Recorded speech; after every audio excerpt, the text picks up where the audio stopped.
नमस्कार.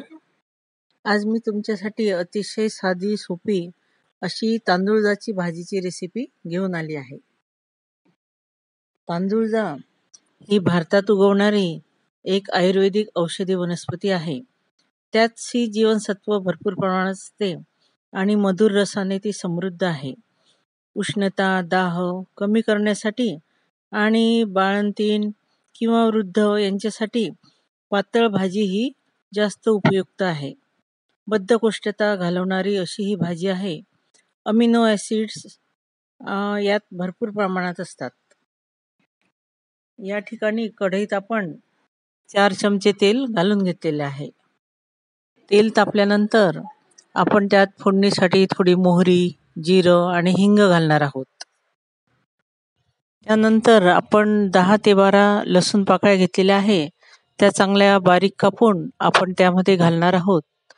आणि त्यानंतर मी 4 हिरव्या मिरच्या घेतलेल्या आहे आणि त्याचे थोडे लांब तुकडे मी केलेले आहे, कारण हिरव्या भाजीमध्ये आपल्याला ते दिसणार नाही. लहान मुलं वगैरे खातात, त्यासाठी आपल्याला थोडे मोठे तुकडे करून त्यात घालायचे आहे, की आपल्याला ते नंतर काढता येतील.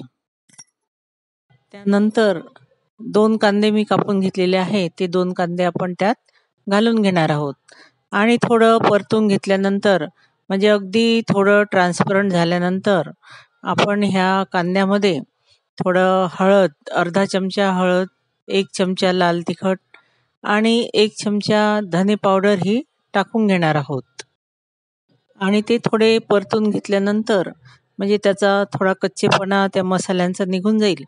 त्यानंतर आपण 2 टमाटे हे बारीक कापलेले आहेत, तर हे 2 टमाटे आपण त्यामध्ये घालून घेणार आहोत आणि त्याला थोडं परतून आपल्याला थोडंसं पाणी त्यात टाकायचं आहे, की आपले टमाटे हे छान शिजले पाहिजे.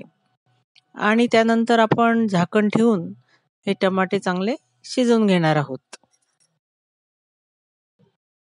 आणि त्यानंतर आपण तांदूळजाची जी भाजी आहे, तर ती स्वच्छ अशी निवडून घेतलेली आहे, पानं तोडून घेतले आहे आणि ज्या दांड्या आहेत त्यासुद्धा मी शेंगेसारख्या त्या सोलून घेतलेल्या आहेत छान.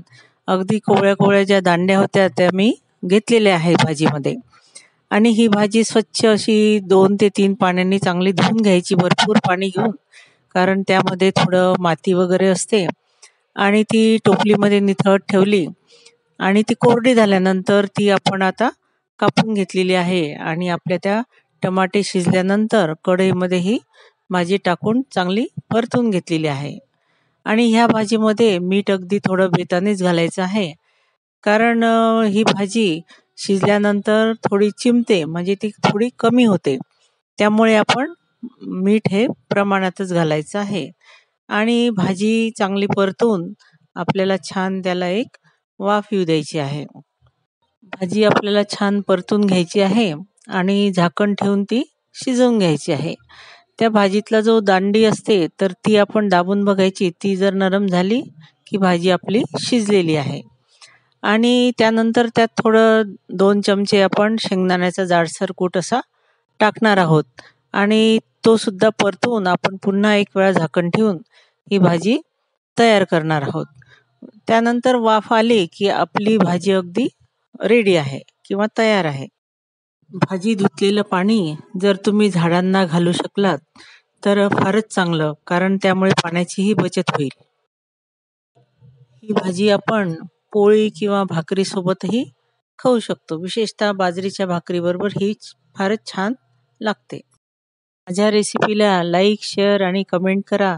तसंच चॅनलला सबस्क्राईब करा आणि बेल आयकॉनसुद्धा दाबा. धन्यवाद.